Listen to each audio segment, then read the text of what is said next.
BPFৰ দোকান বন্ধ হ'ব গৈ আছে। হাগ্ৰামা মহিলাৰী ডাঙৰীয়াই 17 বছৰে যি 91 বাদ চলালে, যি মানে এটা দাদাগিৰি ৰাজনীতি চলালে, ইয়াত কোনো দলৰ মানুহে থাকি পেলাই ভাল লগা নাই, চব অতিষ্ঠ হৈ গৈছে।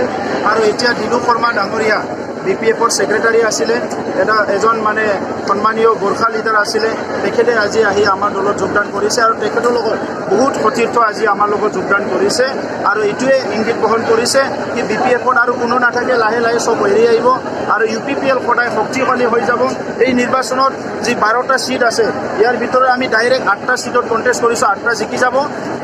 আৰু যিখিনি ফ্ৰেণ্ডলি খেলিছোঁ BJPৰ লগত, আৰু এটা ছিট আমাৰ জিকি যাব। অসমত BJP চৰকাৰ হ'ব আৰু সেই BJP চৰকাৰ AGP আৰু UPPLৰ যিটো ইয়াত অংশীদাৰ হিচাপে থাকিব, অহা 5 বছৰৰ এটা সুস্থ চৰকাৰ অসমৰ ৰাইজে পাবলৈ গৈ আছে।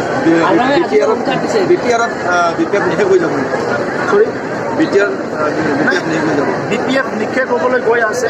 ইয়াত এজন দুজন মানুহে লম্প কৰি আছে, এইবিলাকৰ বেছি দিন নাই, 2 দিনমান পিছত ইহঁতৰ পাংচাৰ হ'ব, চব মানে লাহে লাহেকৈ চব UPPL হৈ যাব। কিন্তু তেওঁলোকে এতিয়াও চৰকাৰ গঠন কৰিব বুলি দাবী কৰি আছে।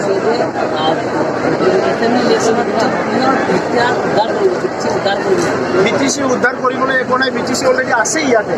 তেখেতসকলেহে ইমান দিনে দুৰ্নীতি ভ্ৰষ্টাচাৰত BTRটো মানে তেখেতসকলে ধ্বংস কৰিছে, আমি উদ্ধাৰেই কৰিছোঁ। আৰু উদ্ধাৰ কৰা BTRটো পুনৰ আৰু তেনেকুৱা দুৰ্নীতি ভ্ৰষ্টাচাৰী নেতাবিলাকৰ হাতত আমি গতাই দিব নোৱাৰোঁ। ৰাইজে ইতিমধ্যে ভাল পাইছে, শান্তি আহিছে, নিৰাপত্তা পাইছে, চবেই ভাল এটা পৰিৱেশত থাকিব পাৰিছে। গতিকে এনেকুৱা সময়ত আজি হাগ্ৰামা মহিলাৰী প্ৰমীলা ৰাণী ব্ৰহ্মই উদ্ধাৰ কি কৰিব? তেখেতসকলৰ পৰা আমিহে উদ্ধাৰ কৰিছোঁ। যোৱা 17 বছৰত কিমান হত্যা হিংসা হ'ল, কিমান দুৰ্নীতি ভ্ৰষ্টাচাৰ হ'ল, জাতি জনগোষ্ঠীৰ মাজত মিলা প্ৰীতি নাইকিয়া আছিলে, বড়ো অবড়ো সৃষ্টি হ'ল, তেনেকুৱা পৰিৱেশটো কোনে কৰিছিলে? আজি হাগ্ৰামা মহিলাৰীটো কৰিছিলে। ইয়াৰ পৰা আমি উদ্ধাৰ কৰি এটা সুন্দৰ BTR ৰাইজক গোটাই দিছোঁ।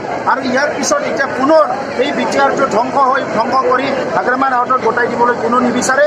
গতিকে শান্তিৰ BTR আমি শান্তি হিচাপে ৰাখিবলৈ আমি সদায় চেষ্টা কৰিম। তেওঁলোকে চৰকাৰ গঠন কৰিব বুলি হুংকাৰ দি আছে, এতিয়াও চৰকাৰ গঠন কৰিব বুলি। চৰকাৰটো ভাঙিছে, ক'ত গঠন হ'ব?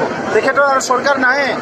এইটো জীৱনৰ আৰু তেখেতে পাহৰি যোৱাই ভাল, যে হাগ্ৰামাৰ যে পুনৰ চৰকাৰ আহিব, এইটো আকৌ পাহৰি যোৱাই ভাল। তেখেতে যি সম্পত্তি বনাইছে, তাত মানে হোটেল বনাইছে, হোটেল মালিক হৈ থাকক, ক'ৰবাত ৰিজৰ্ট বনাইছে, ৰিজৰ্ট মালিক হৈ থাকক, ক্ৰেচাৰ মেচিন আছে, ক্ৰেচাৰ মেচিনৰ মালিক হৈ থাকক, সেইটোতে ঠিক আছে।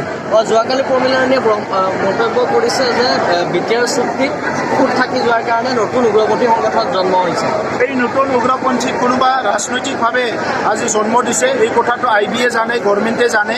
আৰু আজি কোনোবা ৰাজনীতিক লাভালাভৰ কাৰণে দুজনমান ডেকা ল'ৰাক বন্দুক তুলি দি তেখেতৰ জীৱনটো যে আজি ইমান এটা থ্ৰেটত লৈ আহিছে, এইটো মই কণ্ডেম কৰোঁ, এইটো কৰিব নালাগে। আৰু যিসকলে বন্দুক লৈছে, অতি শীঘ্ৰে তেখেতসকলক মূল পুতিলে আহি এটা শান্তি সম্প্ৰীতিৰ মাজত সমাজ গঢ়িবলৈ মই আহ্বান জনাইছোঁ। হাগ্ৰামা মহিলাৰী CM হোৱাৰ কথা কৈছে। হাগ্ৰামা মহিলাৰী CM নহয়, প্ৰধানমন্ত্ৰী হওক, দেশৰ মানে ৰাষ্ট্ৰপতি হওক, আমিতো ভালে পাম।